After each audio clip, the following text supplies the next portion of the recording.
जय माता दी, जय मां कामाख्या, देवराधा ट्रस्ट, सत्यवाणी चैनल।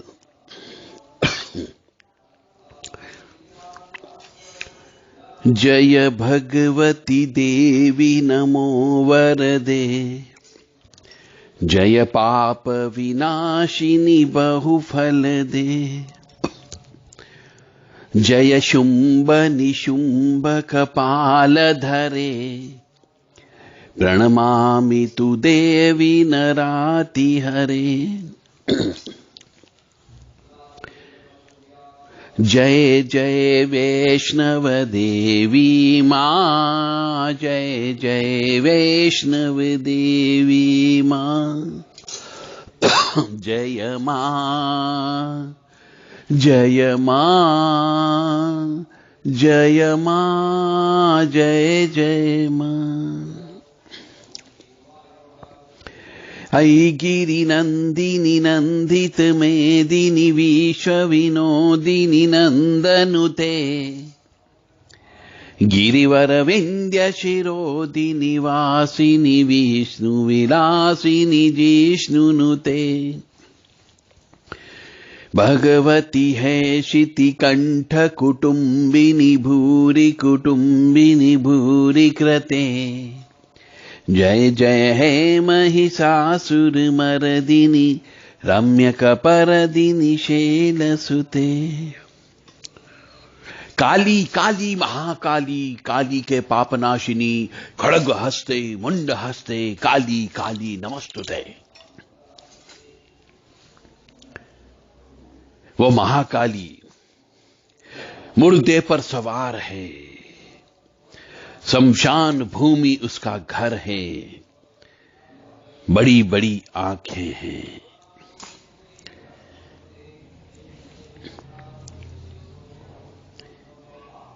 तो मां भगवती जगत जननी सभी पापियों का नाश करे,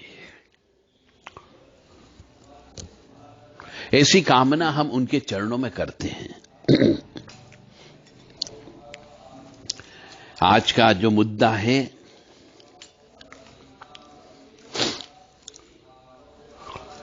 मनुष्य को अपने जीवन में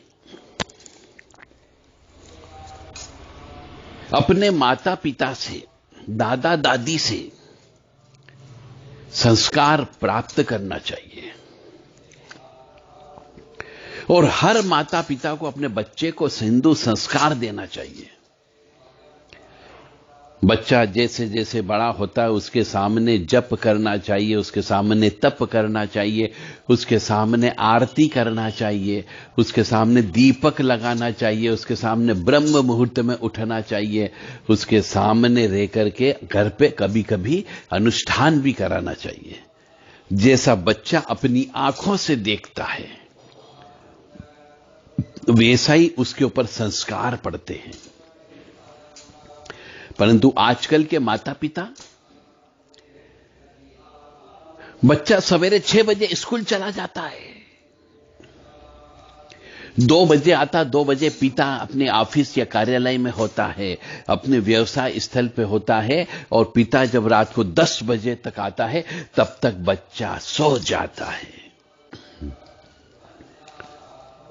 तो बच्चे को संस्कार कौन देगा? मां है तो वो भी सर्विस करने लग गई है, और पिता है तो वो भी व्यवसाय करता है या सर्विस करता है। तो बच्चे को संस्कार मिल ही नहीं रहे हैं। और जब बच्चे को हिंदू संस्कार नहीं मिल रहे हैं तो न तो उस बच्चे को आरती आती है, न बच्चे को दीपक लगाना आता है, न बच्चे को कभी बोला जाए कि तुझे परिक्रमा करना है तो उसे परिक्रमा करना भी नहीं आता है,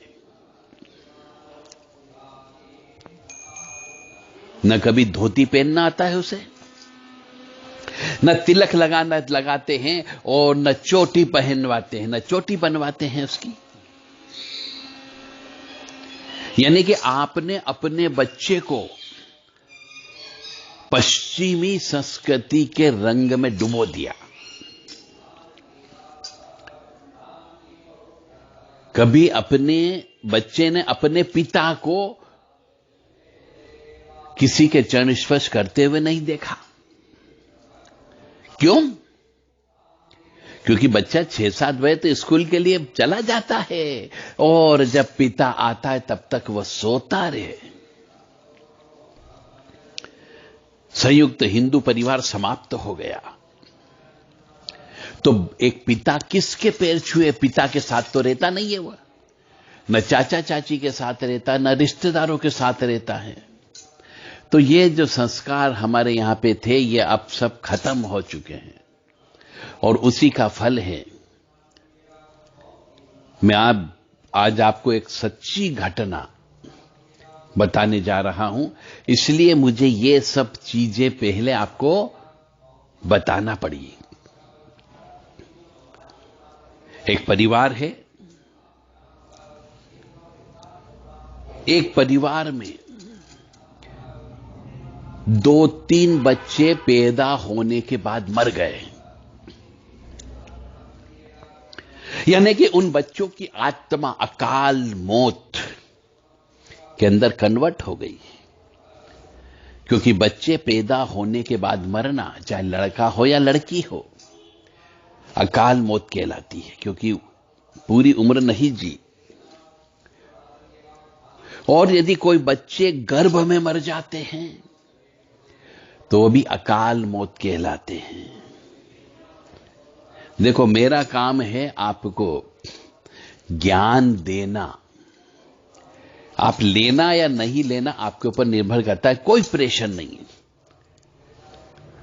परंतु मैं आपको ईश्वर की कृपा से कष्ट से बचाने में आपकी मदद कर सकता हूं, बशर्ते कि आप यदि ये ज्ञान ले ले तो। अन्यथा कोई भी आपको कष्ट से नहीं बचा सकता। न कोई बाबा बचा सकते हैं, न कोई गुरु आपको इस कष्ट से बचाएगा, न कोई ओघड़ अघोरी, न कोई भोपा, न कोई गुनिया, न कोई ओझा और न कोई भगत आपको इस कष्ट से नहीं बचा सकता। यदि एक लड़की गर्भ में मर जाती है या पैदा होने के बाद मर जाती है तो उस लड़की की आत्मा परेशान करती है। ऐसे ही एक लड़का यदि गर्भ में मर जाता है या गर्भ से बाहर निकलने के बाद बचपन में ही मर जाता है तो उसकी आत्मा भी परेशान करती है। और बहुत से मनुष्य इसको बहुत छोटी सी चीज लेकर के चलते हैं, परंतु आके जाकर के यही आत्मा नासूर बन जाती है, आपके जिंदगी के अंदर कष्ट पे कष्ट, परेशानी पे परेशानी, दुख पे दुख लाने के लिए भरसक प्रयास करती है। आप खून के आंसू रोते हो परंतु आपको कोई मदद करने वाला नहीं मिलता, क्योंकि वही शक्ति इतनी पावरफुल हो जाती है कि आपका दिमाग काम करना बंद कर देता है। अच्छे व्यक्तियों से आपकी मुलाकात नहीं हो सकती, किसी साधु संत के पास आप बैठ नहीं सकते, किसी ज्ञानी व्यक्ति तक आपको नहीं पहुंचने देगी, किसी अच्छी जगह तक नहीं पहुंचने देगी, आपके मन में धार्मिक भावनाएं खत्म कर देगी ताकि आपको कष्ट भुगतना पड़े। इस रहस्य को समझने का प्रयास करिएगा। मैं बार बार कहता हूं कि मेरा एक ही उद्देश्य है कि आप कष्ट से बचे रहें और सुखी समृद्ध जीवन व्यतीत करें। यदि किसी भी परिवार में, किसी के यहां पर भी यदि आत्मा आने के बाद, यानी शरीर में गर्भ के अंदर बच्चा आने के बाद में जब 3 से 4 महीने हो जाते हैं, उसके बाद में यदि कोई गर्भ गिर जाता है तो मान के चले वो अकाल मृत्यु कहलाती है। और ऐसे ही बच्चा पैदा होने के बाद यदि उसकी मृत्यु पूरी जिंदगी नहीं जीता और जल्दी मर जाता है, साल 6 महीने में, 2 साल में, 3 साल में, 4 साल में, तो भी वह अकाल मौत कहलाती है। और ऐसे बच्चों की आत्मा माता पिता भाई बहन सबको परेशान करती है। या तो ये नाग में चले जाएंगे, नाग योनि में चले जाते हैं, या फिर पितृ बन करके रहते हैं, या फिर कलुआ वीर बन जाते हैं, या फिर कोई देवीच बन जाती है। और अब फिर इनका खेल चालू होता है। तो मेरी सभी धर्मप्रेमी बंधुओं से विनम्र निवेदन है कि यदि आपके या आपके परिवार में किसी रिश्तेदार के यहां पे, किसी दोस्त के यहां पे, किसी सहेली के यहां पर ऐसी घटनाएं घटित हुई हो कि गर्भ में बच्चा मरा हो, या गर्भ से बाहर निकलने के बाद किसी छोटे बच्चे की मृत्यु हुई हो, तो उसकी मुक्ति करवा दीजिए, उसका मोक्ष करवा दीजिए, ताकि वह अगला जन्म ले सके और अपनी नई जिंदगी जी सके जो उसने अपने पुनर्जन्म में किए होंगे। अन्यथा यही आत्माएं न तो आपको सही से खाना खाने देगी, न सही से रहने देगी। आए दिन घर के अंदर लड़ाई झगड़ा होता रहेगा। और यदि आपके दूसरे कोई बच्चे हैं तो उन बच्चों को भटकाने का काम करेगा, उन बच्चों के ऊपर बीमारियां लाने का काम करता है। कोई दूसरे जाति में विवाह कर लेगा, कोई दूसरे धर्म में विवाह कर लेगा, कोई दूसरे धर्म की लड़की लेकर के आ जाएगा, या फिर लिव इन रिलेशनशिप में रहने लगेगा, चरित्रहीन हो जाएगा, शराब पीने लगता है, नशा करने लगता है, दिमाग काम करना बंद करवा देता है। और आप कहते हो कुछ नहीं, ऊपरी बाधा है, आप कहते हो इसके भाग्य में ऐसा ही होगा, आप कहोगे कि बस ये खुद नशा करता है, ये खुद छोड़े। पर जबकि वो नशा वो नहीं करता है, वो अदृश्य आत्माएं करवाती है। या आपने पूरी मेहनत तो पूरी शिद्दत के साथ में एक व्यवसाय लगाया, परंतु व्यवसाय साल 6 महीने चलता है और फिर उसके बाद बंद हो जाता है। तो ये कारण भी इन्हीं ऐसी आत्मा पितृदोष की वजह से बंद हो जाता है, आपको वो बर्बाद करते हैं। क्यों? कि जितना पैसा आपसे लेना था, जिसकी वजह से वो आपके घर पे उत्पन्न हुए थे, उनने वो पैसा अभी तक खर्च नहीं कराया आपका। चलते चलते दुकानदारी बंद हो जाती, चलते चलते व्यवसाय बंद हो जाते हैं, सर्विस बार बार छूट जाती है, और आपके मन में ये पूजा पाठ धर्म कर्म की भावनाएं कभी नहीं आने देता। बच्चों की शादी ब्याह भी गलत घरों में हो जाती है, पढ़ाई लिखाई है तो उसका फल नहीं मिलता है। तो ये तरह तरह के जो कष्ट की प्राप्ति होती है, कई बार जवान लड़के की मौत हो जाती है, जवान लड़की शादी होने के बाद में आत्महत्या कर लेती, या उसकी भी हत्या होती है, या उसको भी जला दिया जाता है, या एक्सीडेंट में मौत हो जाती है।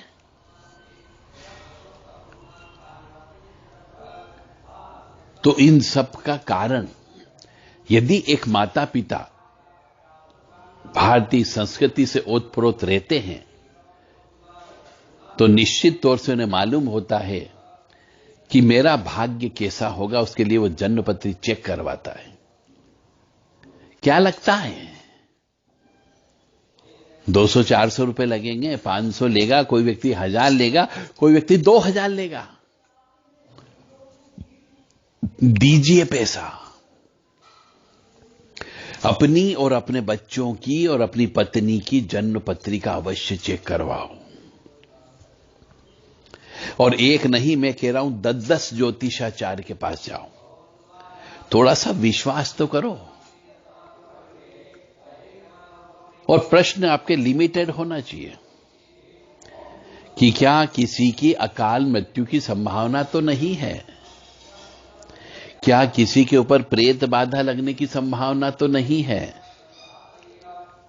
क्या मेरा पैसा डूबेगा तो नहीं, क्या मुझे पितृदोष तो नहीं है, क्या मुझे अमावस्या दोष तो नहीं है, क्या मुझे नाग दोष तो नहीं है, क्या मुझे कालसर्प दोष तो नहीं है, क्या मंगल दोष तो नहीं है? बस ये 8-10 दोष आपको पूछना है और उसका उपाय करना चालू कर दें।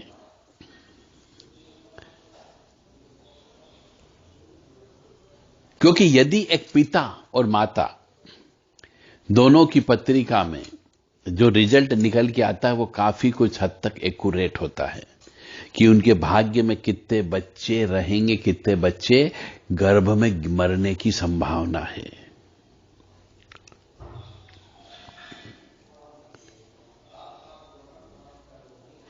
अब जब ये सब चीज संस्कार होगी, पूजा पाठ करोगे, हवन पूजन करोगे, जप तप करोगे, तब तो आपको ज्ञात होगा।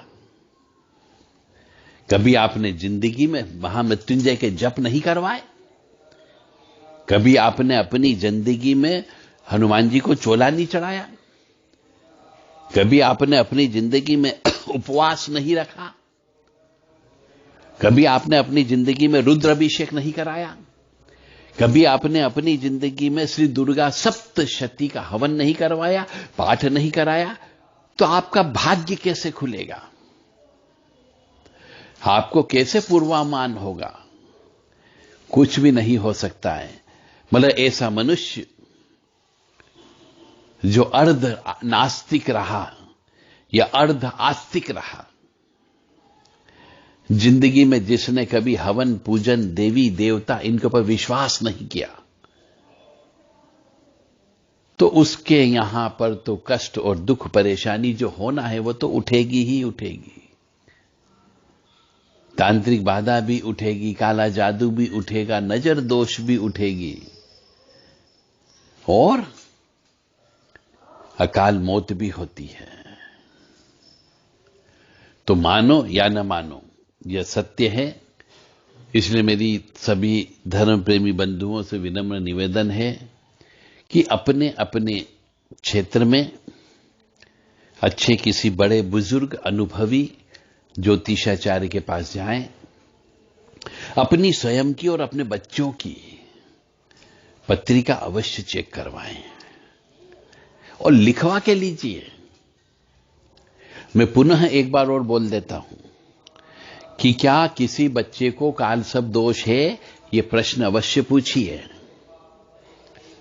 किसी बच्चे को नाग दोष है, किसी बच्चे को प्रेत दोष है, किसी बच्चे को मंगल दोष है, या फिर अष्टम भाव में कोई ऐसा ग्रह तो नहीं बैठा जो अकाल मौत देता हो, एक्सीडेंट देता हो? और क्या पति पत्नी आपस में साथ रहेंगे पूरी जिंदगी भर या नहीं रहेंगे? बस ये 6-7 क्वेश्चन आपको पूछना है। कालसर्प दोष, नाग दोष, पितृ दोष, मंगल दोष, अष्टम भाव का दोष, अमावस्या दोष, चंद्र ग्रहण दोष, सूर्य ग्रहण दोष, या फिर विष योग। बस ये 9 योग आपको पूछना है। सबके बारे में पूछो। जो दक्षिणा मांगे वो दीजिए, इसमें कंजूसाई मत करिए, ताकि आपको पता लग सके कि किस लड़के या लड़की के भाग्य में अकाल मौत की संभावना है या आपके भाग्य में क्या दुर्घटना की संभावना तो नहीं है, क्या कोई भयंकर बीमारी लगने की संभावना तो नहीं है। ये 9-10 प्रश्न आप कर लीजिए और उसका उपाय करना प्रारंभ कर दीजिए। मुझे उम्मीद है कि इससे आपको काफी कुछ हद तक जीवन जीने में आनंद आएगा, क्योंकि एक तो आप भगवान की शरणागत जाओगे, क्योंकि पूजा पाठ करोगे, और पूजा पाठ करोगे तो भगवान की शरणागत जाओगे। जब भगवान की शरण में जाओगे तो आपके हाथों से कुछ न कुछ तो दान निकलेगा ही निकलेगा, और जब दान करोगे तो पाप कटेंगे। पाप कटने से आनंद की प्राप्ति होती है। पाप कटने से आनंद की प्राप्ति होगी, और जब आनंद मिलेगा तो खुशियां मिलेगी, और जब खुश रहोगे तो भगवान को धन्यवाद अवश्य दोगे। इसीलिए मेरा आपसे विनम्र निवेदन है कि मेरी ये आवाज सभी व्यक्ति तक पहुंचाने की व्यवस्था करें। कि सब व्यक्ति अपनी और अपने परिवार की, अपने सदस्यों की जन्म कुंडली अवश्य बनवा ले। मोटे मोटे तौर वाली जरूर बनवा लें कि पढ़ाई लिखाई भी ठीक होगी कि नहीं होगी, पागल तो नहीं हो जाएगा, तंत्र मंत्र काला जादू तो नहीं हो जाएगा, चंद्रमा कमजोर तो नहीं है, सूर्य कमजोर तो नहीं है, क्योंकि चंद्रमा माता का प्रतीक है, आत्मा का प्रतीक है, और सूर्य, चंद्रमा मन का प्रतीक है, सूर्य आत्मा का है। तो यदि सूर्य और चंद्रमा ही खराब है तो उस व्यक्ति के जीवन में तो भयंकर कष्ट आता है, वो आत्महत्या कर लेता है, एक्सीडेंट हो जाता है, कोई उसकी हत्या कर देता है। मां भगवती आप सभी को सद्बुद्धि प्रदान करें। जो मैंने कहा ये सब सच्ची घटना आपके सामने प्रस्तुत की है कि एक परिवार में ये सब घटनाएं घटित हुई। और आजकल हम देख रहे हैं कुछ स्त्रियां, जवान स्त्रियां, एक तो लिव इन रिलेशनशिप में रह करके बच्चा जब गर्भ में आ जाता है तो उसे मरवा देती है, गिरवा देती है, तो वह भयंकर पाप कर्म की उत्पत्ति हो जाती है। किसी भी बच्चे को गर्भ में मारना महापाप की श्रेणी में आता है, उसका कष्ट तो भोगना पड़ेगा, खून के आंसू पीना पड़ेंगे, मानो या न मानो।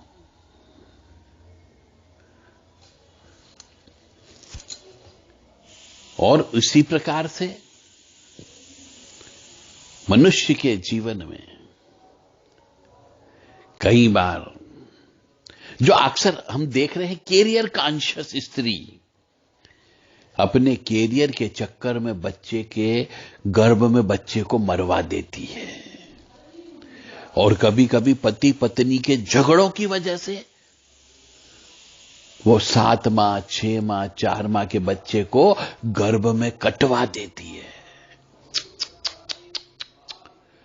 महापाप, महापाप, महापाप। उसका फल उस स्त्री को भोगना ही पड़ता है, जिसकी कल्पना नहीं कर सकते आप। मतलब क्या क्या तकलीफ होती होगी उस स्त्री को जिसको एक कष्ट मिलता है। एक बच्चे को, अपने ही बच्चे को गर्भ के अंदर कटवा देना, काट काट करके निकालता है डॉक्टर।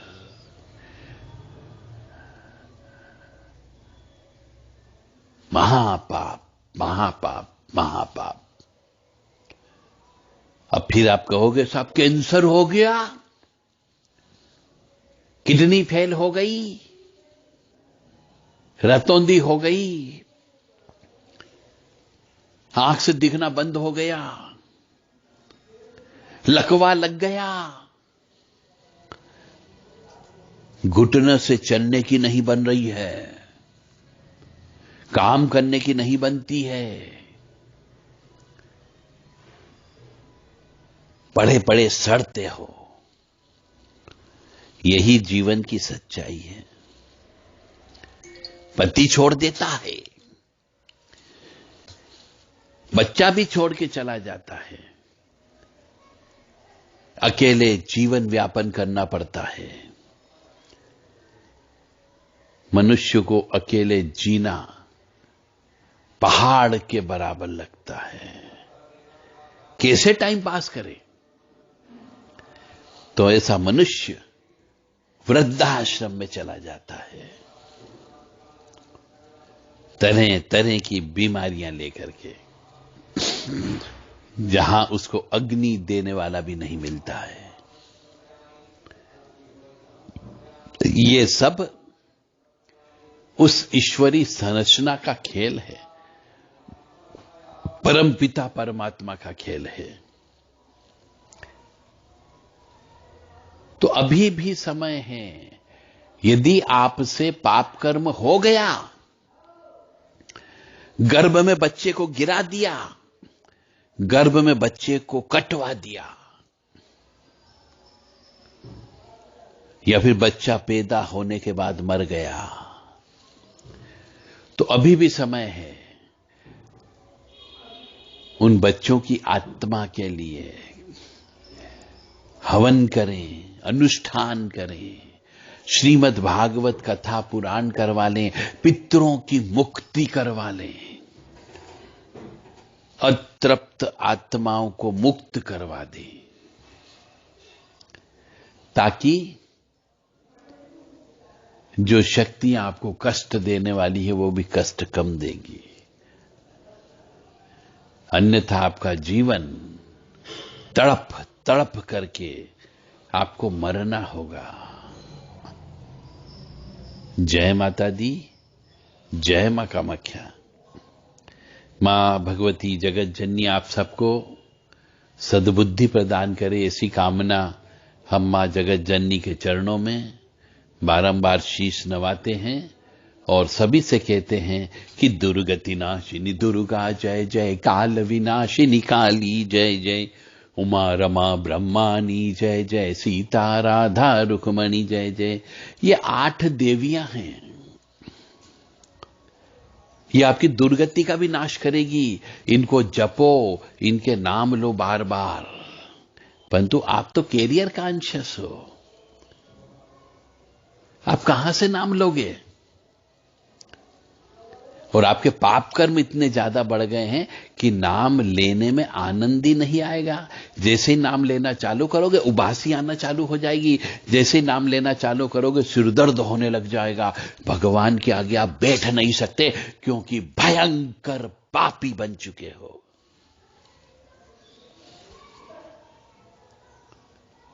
और पाप का फल तो भोगना पड़ता है, बीमारी के रूप में भोगना पड़ता है।